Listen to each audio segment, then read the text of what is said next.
Hello, my name is Omar Abasad. It is 3 p.m., December 14, 2020. So I'm going to demonstrate to you what a headache looks like.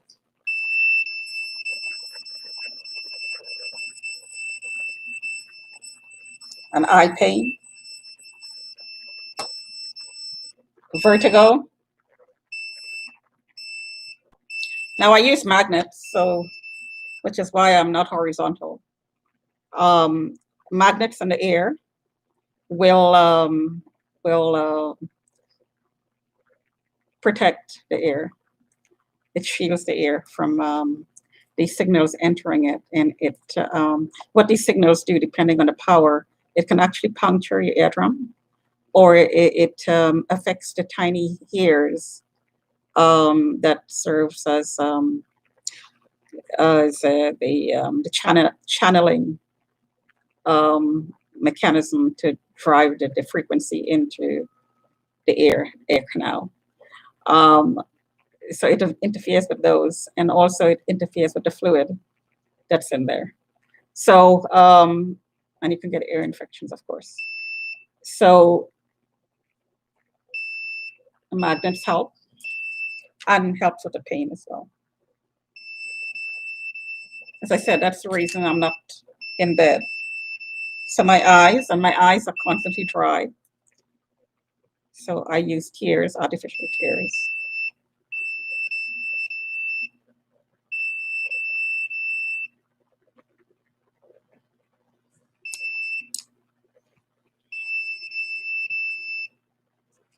My hand.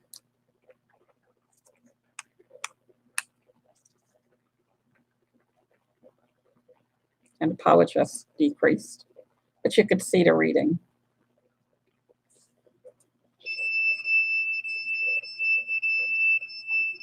So I'm in pain.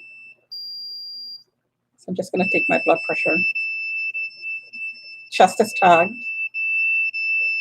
The breastbone right here hurts.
So I'm just going to wait for a fefew seconds while I take the blood pressure reading.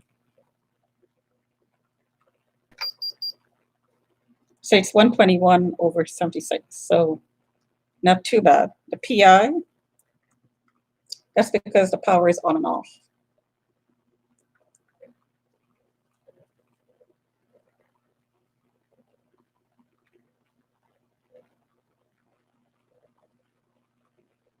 Just waiting for the numbers to come there.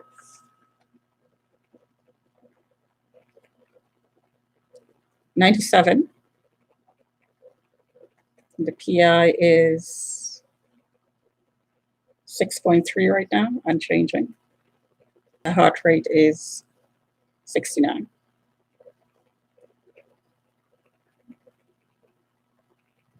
So there's absolutely nothing wrong with those readings. So I'll tell you why those readings are normal. Because see, the power going on and off.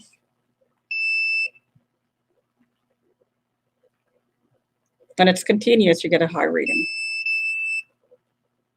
On and off.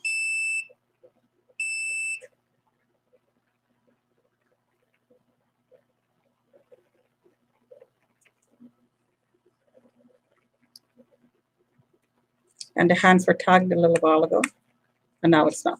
So that's why the reading is not too bad. So the one before that was 120/81. And the one before that was 124/87.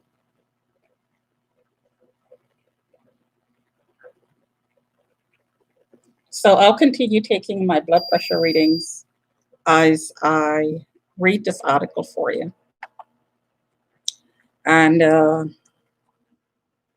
it is in the World Economic Forum website. And I just clicked agenda.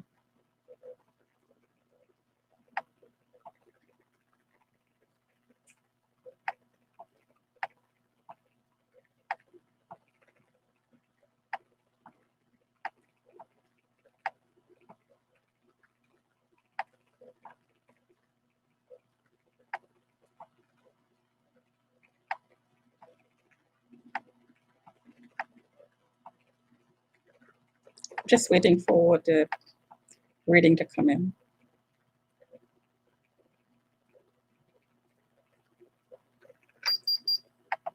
So it's 124/82. So up and down.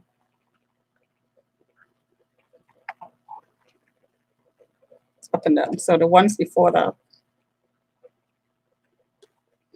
So that is number 1. Number 2.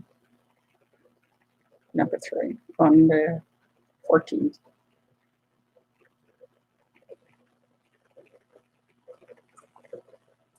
So that was the 12th. So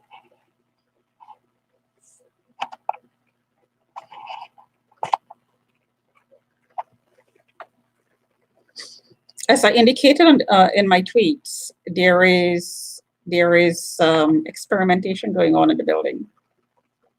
And the signals that I am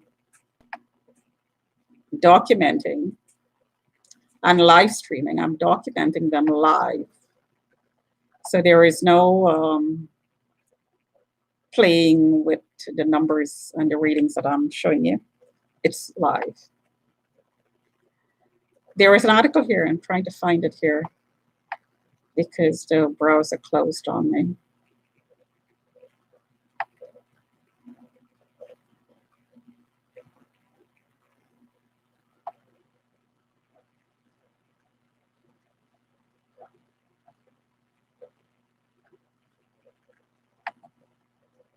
So bear with me for 1 second. Trying to find that article. If I don't find it, I'll read another one. But the idea behind the World Economic Forum and the videos and the articles and the organization itself is to point us in the direction in which business is going on a global scale. So there is a lot of clues that you can pick up between the lines in the articles and what's said in the videos to point you in the direction of where they're going. And a lot of the times it's not said clearly, it's said in a roundabout way. And a lot of people miss the real message behind it. Because the way the articles are presented is it's all good. There is nothing but good to this whole thing. This is great reset and the great opportunity that COVID-19 presented in order to do this grand restructuring of the world, basically, from an economic point of view, from making the world a fairer place for the poor and the rich. to live a more equitable world. This is how it's being presented to us. When really, the reality is that, and if you listen to Bill Gates speak, you will realize this. The reality is that we're going to be enslaved, digitally enslaved. So this whole idea behind COVID-19 is to switch into the digitized world. So everything about nature, everything about your interactions, everything about your personality, everything about your health, your body is going to be digitized. And anything that's digitized can be rated for data. It will be data mined. And once that's done, then it could be it could be used to generate other things such as cryptocurrency. So the idea behind Bill Gates' patents and what he's talking about openly is, and the whole idea behind remote work. You don't have to go to the office anymore, just hook up to Zoom and you're on the cloud with the company system and all interaction is virtual. That whole idea is to lay the foundation for being hooked up mentally to the cloud. So you're not going to be working with your hands. You'll be working with brain waves. So you'd have a chip inserted somewhere on your skull in your brain. Who knows what the technology is going to bring. And the chip is going to enable you to interact through the cloud with your employer, and that is hooked up to a system that is going to read your brain waves and is going to determine, based on those readings, whether you're accurately performing a job or not. And who knows, it could possibly be that as you're trying to problem solve, the data is being transmitted into this supercomputer that will download solutions into your head. So you're not actively problem solving. You're not using your own brain to problem solve. The supercomputer on the cloud is going to access the data that you're accessing through your eyes, because this chip is going to see everything that you're seeing through your eyes. And the solution is going to be downloaded as you work.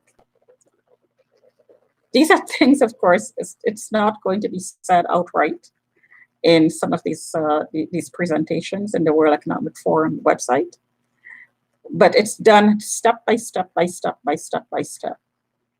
And just like COVID was used, is being used as a tool to lay foundations for different systems, like the virtual world that we are going to be living in from now on. And it's done step by step by step. In the same way that these articles and these videos in the World Economic Forum, World Economic Forum website is laying it out step by step by step. So the articles are easing you into it psychologically. So again, let me try to find out this article.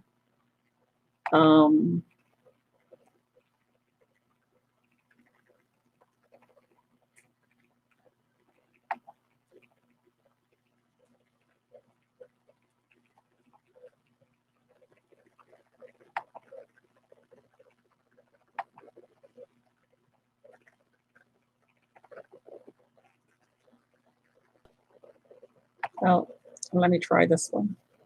It's probably not the one I was looking at, but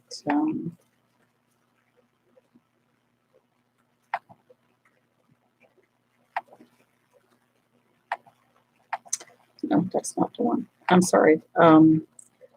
Just that the browser closes on me automatically sometimes because my system is hacked.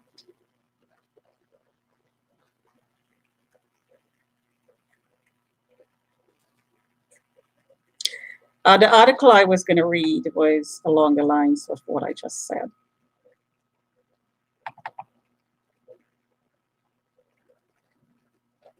Okay, so let's try this one. How upskilling could help cities rebuild after coronavirus. So I'll post a link. So cities impacted by COVID-19 will need to retrain workers who have lost jobs in the pandemic or risk losing residents. Targeted programs and partnerships can steer workers towards fields where employers are hiring. Imagine if the millions of people who have lost their jobs during the pandemic could be retrained for careers in cybersecurity, software programming, and other tech fields. Imagine if cities worked with local businesses, universities, and nonprofits to better match workforce needs with skilled candidates. Such a prospect is not so far-fetched as it may sound. Even before COVID-19 upended the global economy, some cities had begun to retrain workers for high-demand tech and healthcare jobs, which are less likely to be eliminated by automation. Calgary, for example, developed a multi-pronged approach to attract tech companies and modernize its workforce. Okay, so Denver, Boston, New York, Singapore. So why cities? The stay-at-home orders imposed to limit the spread, just skipping ahead here. The stay-at-home orders imposed to limit the spread of coronavirus have left millions unemployed globally, and nearly 90% of American cities expecting revenue shortfalls, according to the National League of Cities and the U.S. Conference of Mayors. There's a verb missing there somewhere. Many European governments implemented programs to limit the harm, but unemployment in 19 Euro countries climbed in June to 7.8%. The impact in the United States has been far worse. Unemployment was 10.2% in July, hitting Black, Latino, and poorer communities hardest. Cities need to prioritize retraining programs even as they face budget cuts. They have a strong sense of what residents need and have the most at stake if people remain unemployed or relocate to find work. Already 2% of urban residents have permanently or temporarily moved because of COVID-19, and another 90% are planning to relocate or leading towards doing so, according to the recent survey by Oliver Wyman Forum of approximately 1,100 Americans. Offering better retraining opportunities could help cities keep residents and the employers seeking these skills. So a switch to virtual world, retraining, all virtual, all digital. Roughly 40% of American survey respondents consider job matching and retraining among the top 4 services that could be available in cities post-coronavirus. After access to free or subsidized healthcare, connectivity infrastructure, and eco-friendly energy management. In other words, you're going to be cramped into these spaces, small spaces, cities, that has free or subsidized healthcare, which we already do in Canada. Connectivity infrastructure, you'd have drones, you'd have air service, air taxis, and so on, and eco-friendly energy management. So you'd have centralized management of energy use.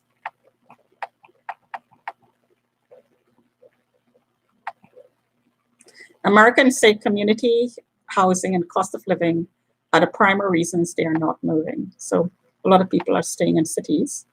So while this is too soon to determine, the long-term structural shifts resulting from the pandemic, when businesses recover, the composition of the workforce likely will be different because of the recent acceleration of e-commerce, telehealth, and remote work. To ensure that the residents have the necessary skills, cities should partner now with educators, nonprofits, and the private sector to better understand what kinds of jobs will be needed when and where demand for certain skills is expected to increase, and who will be able to provide the necessary high-quality training. Rebuilding virtually. So case studies, Singapore, a holistic approach. Some cities already have programs in place that are making differences, that are making a difference. Singapore suffered significantly as it kept a lid on the pandemic. It expects full year gross domestic product to contract 5 to 7%, the biggest downturn in its history. The government responded almost immediately to the crisis with multiple stimulus packages. Much of the roughly $66 billion investment is going to businesses for loans or to keep workers on payrolls, but the city state also is spending about $2 billion in to reskill workers. Since March, the reskilling program has placed more than 12,000 people in new jobs, including many in healthcare and digital fields. The goal is to help 100,000 workers by creating 40,000 public and private sector jobs, 25,000 traineeships hosted by companies, and 30,000 slots in government-sponsored training programs. The new public sector jobs will address Singapore's long-term needs like healthcare and early childhood education, as well as immediate positions to help with COVID-19 related care. So in other words, so healthcare, digital, early childhood education, digital. So we are training the kids to go digital, basically. Calgary, a targeted approach. So it goes into details. We have a long road ahead. Okay, so they just started. Potential solutions and partnerships. Many cities already partner with local or national nonprofits that provide job training and placement programs. Cities should encourage these partnerships and rely on programs like Scholars, which is expanding to meet growing demands.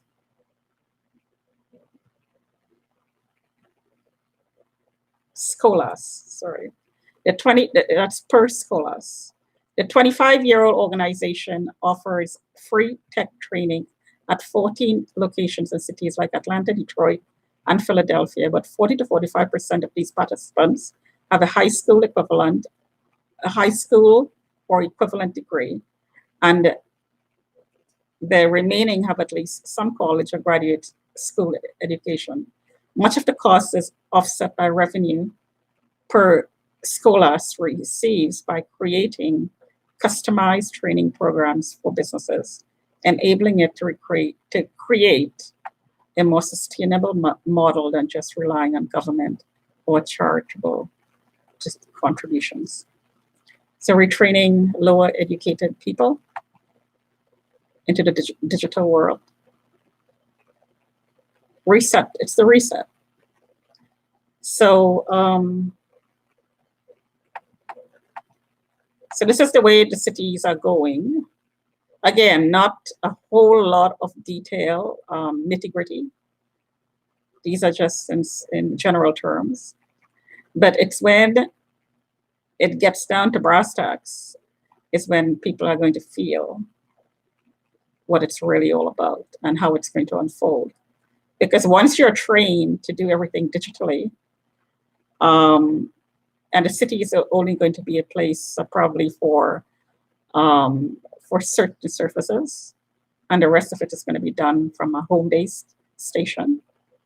So it's going to be a whole different world than the one pre-COVID-19.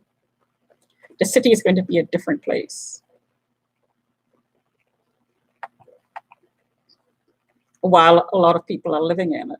So the people who can afford to move away are gone. And that's probably maybe about 30%. And the rest of the people who are lower paid workers are going to be retrained into this virtual world.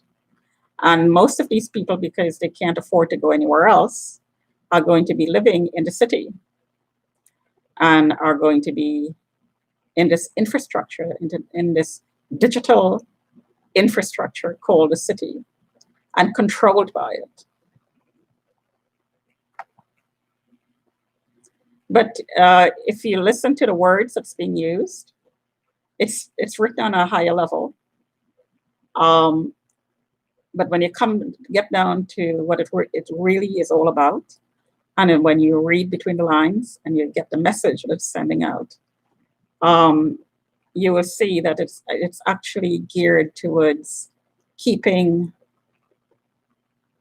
the not so educated people within a city that is very well controlled, extremely controlled.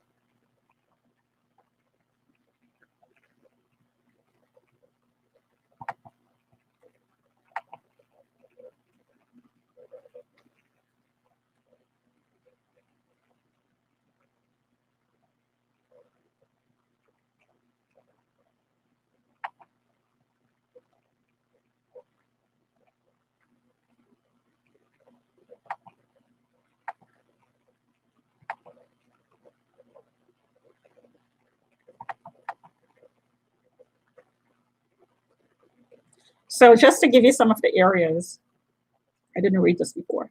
So just to give you some of their areas that would be affected. So community, well, let me just read it as it is. Americans say community housing and cost of living are the primary reasons they are not moving. So community cost of living, excluding housing, and they broke it down. So community, 40%.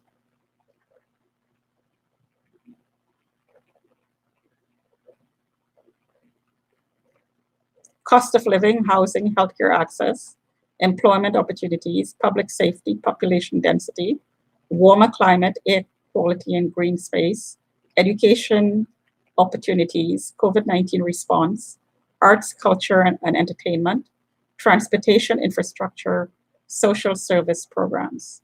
So these are the reasons why they're not moving. And it breaks it down in percentages, which I'm not going to go into.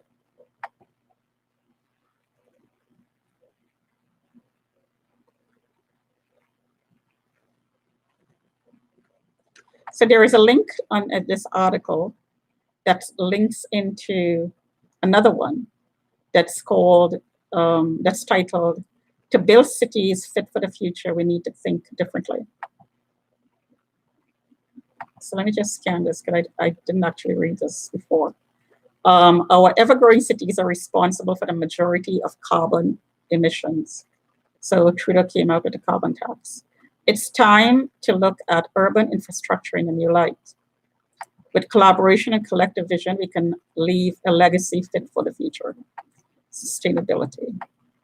Cities account for the majority of the world's population, and most of the world's carbon emissions, which are directly linked to the impact of climate change, tackles the crisis surrounding climate changes is inextricably tied to every one of the economic, social, and environmental challenges that our planet faces.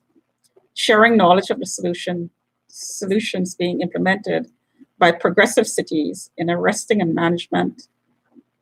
managing their carbon emissions offers a way forward which will benefit everyone. So like COVID-19 was a tool, the climate, quote unquote, emergency is now the tool to drive this agenda through. Carbon tax. So I'd imagine one of the reasons why Trudeau was spending so much was he knew he was going to tax it back. The tax effectively closes down the oil industry, or start the process anyways, and forces a switch to, which I'm not saying it's a good or bad thing. I'm just saying it's being done so quickly and so abruptly that you have to wonder, what is why is it being done so quickly? So we're just coming out of the COVID-19 crisis. So now Trudeau is pushing the climate emergency. So it took 100 years to do the devastating damage that we've done. So there are certain groups who wants to reverse the damage in 10 years. 15 years, 20 years. Doesn't make sense. It would seem to me that they're creating a whole lot of stress for the people in the world. It's not very reasonable at all.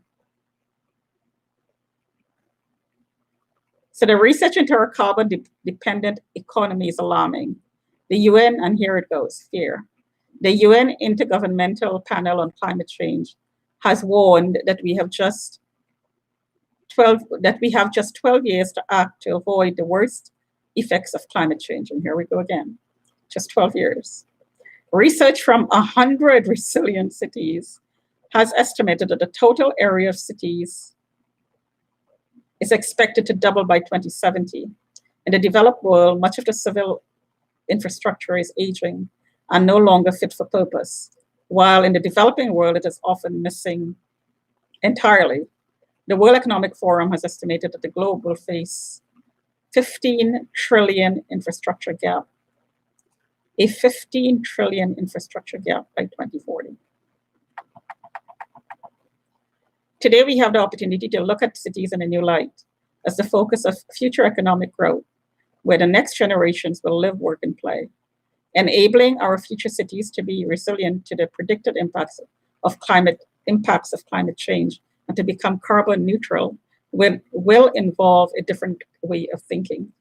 The greatest challenge we face is the need for unprecedented collaboration by all stakeholders. The creation or adoption of the next generation of resilient, sustainable cities will involve a sea change in approach. That's SEA, sea change in approach. And that is our opportunity as global leaders. And that is our opportunity as global leaders in this space. We need to crack the opportunity to connect great solutions, collaborate across all. Yeah, okay, fine. It's the PR.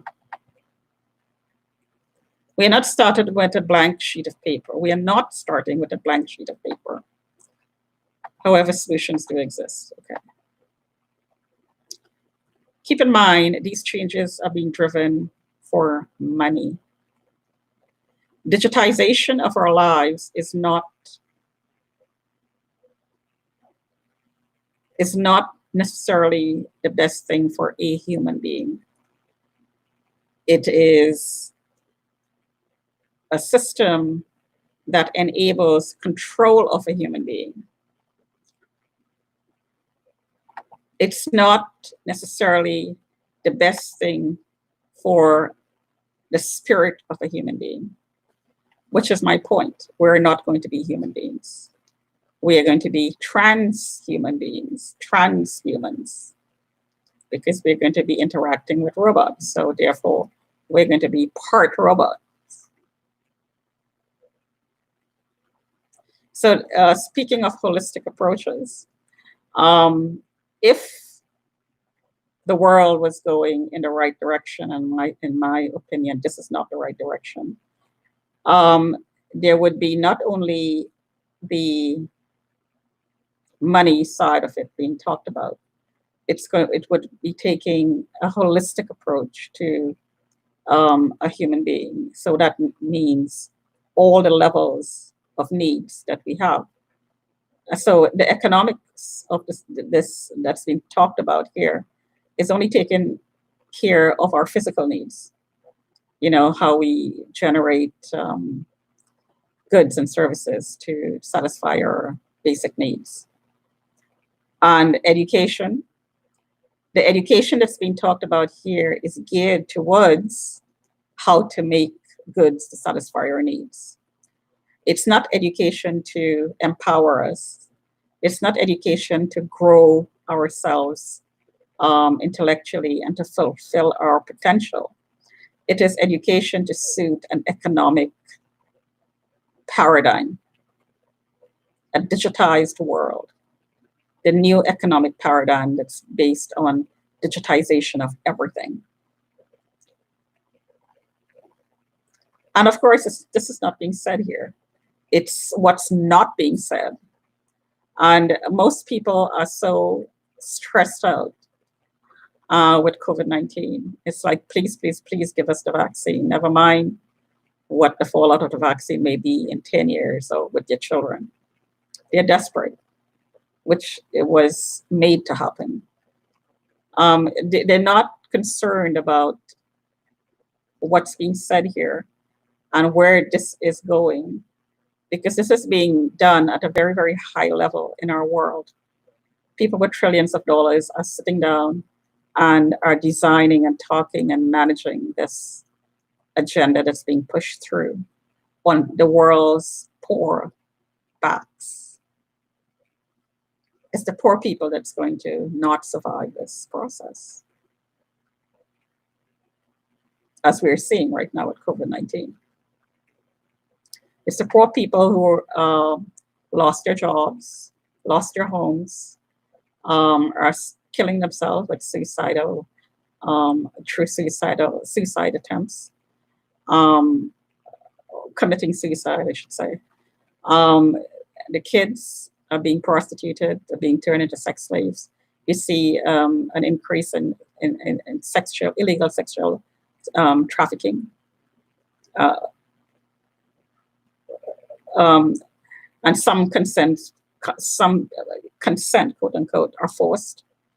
I'm saying illegal trafficking because there's the legal side of trafficking where women do it with consent.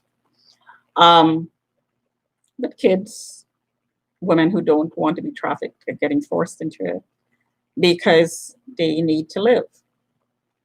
So it's the poor, the lesser educated, the people on the land who are not necessarily uneducated, but they're less book learned, I should say, and there's a huge difference. They're being driven off the land. And there's a consolidation through what I'm just reading here. There's going to be a consolidation in the process of making this happen, of power, money, control, decision-making on a global scale. Not for the well-being of the people, but for the well-being of the few that's making these decisions. So,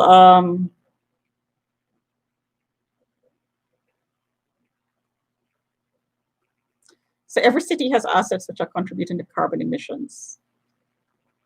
Okay, so such as fossil fuel dependent energy sources, poor or non-existent residential and business waste management, outdated and inefficient transportation networks, energy-hungry utilities such as water and wastewater treatment. These are carbon-efficient, sustainable solutions in development for each of these essential assets. There are carbon-efficient, sustainable solutions. So they're going to replace all of that. What is missing is the connectivity between the deployment of these solutions, which is our opportunity to reinvest, to reinvent the sustainable city infrastructure of tomorrow. So off with the old, in with the new. So the infrastructure is going to be concentrated on, and it's going to be renewable, sustainable energy, carbon neutral. And in the process of making that happen, a lot of human lives are going to be lost.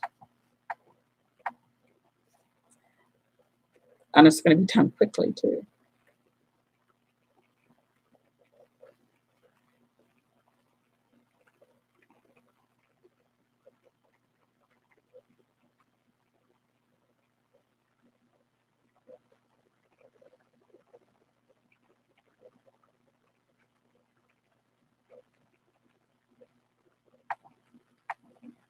So here is a good example, looking at the solutions.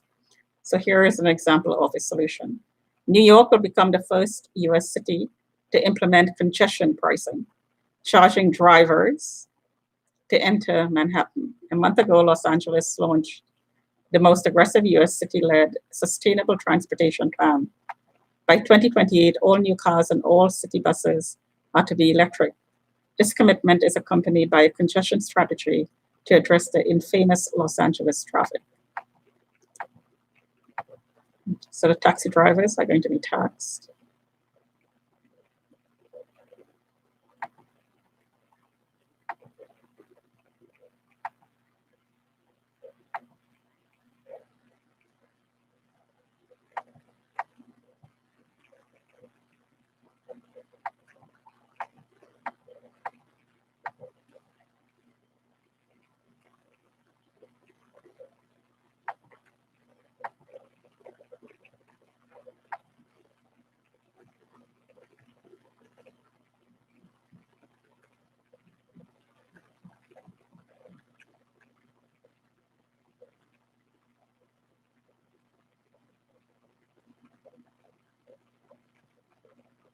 So Brazil and the state of Panama has committed to transform all public buildings to net zero energy, including 180 public schools, through energy efficiency measures, including producing renewable energy as an integrated approach, a great example of the commitment needed to make a difference.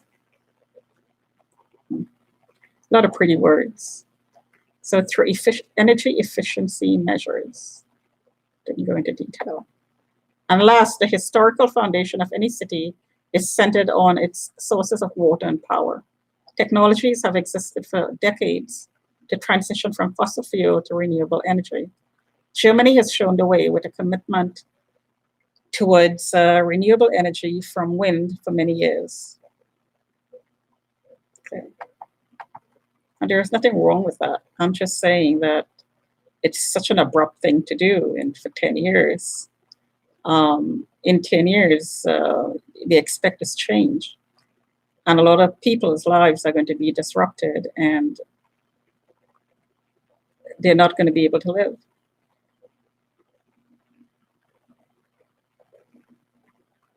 Just like COVID-19 was so abrupt.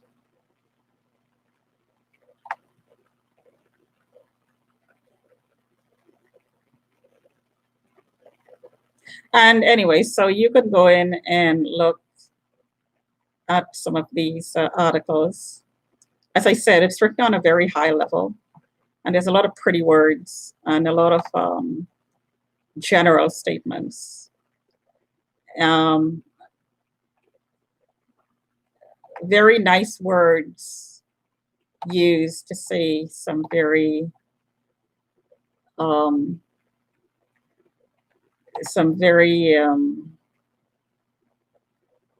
not so nice things, because what they're really saying underneath all of these words, like I said, is a lot of people's lives are going to be disrupted in a very, very, very major way, just like COVID-19 disrupted our lives. Here we go again. And again, what is the emergency?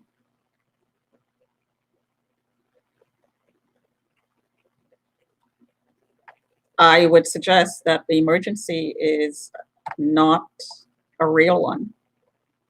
I completely agree that there is a climate issue, but 10 years is too short a period to reverse what was being done, what has been done in 100 years plus. It's almost as if the whole world is a company, and the owner of the company decided that they're going to lay off a lot of people. They're going to get a few months unemployment, and after that, they're on their own. The rest of the people are just going to go on with their lives on a higher level and a better standard of living. And the rest of them, well, collateral damage.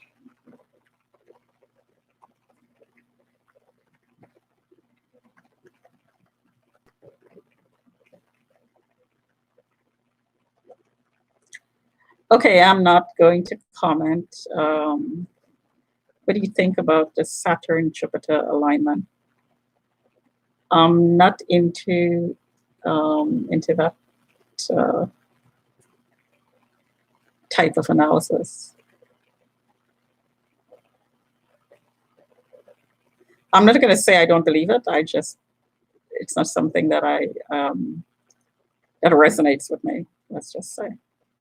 Anyway, it's 45 minutes, and I'm going to stop there. I sometimes I just have the need to do these little blurbs, because as time goes on and COVID-19 happened and everything is just unfolding, it's becoming clearer what the real agenda is. And most people go along with it because they have to, or they're scared to talk, or whatever the reason. But there's that 1% of people whose eyes are open and could see clearly what's coming down the pipe, and just need to talk, and just need to send an alert, red alert, to the people who can understand and who could listen.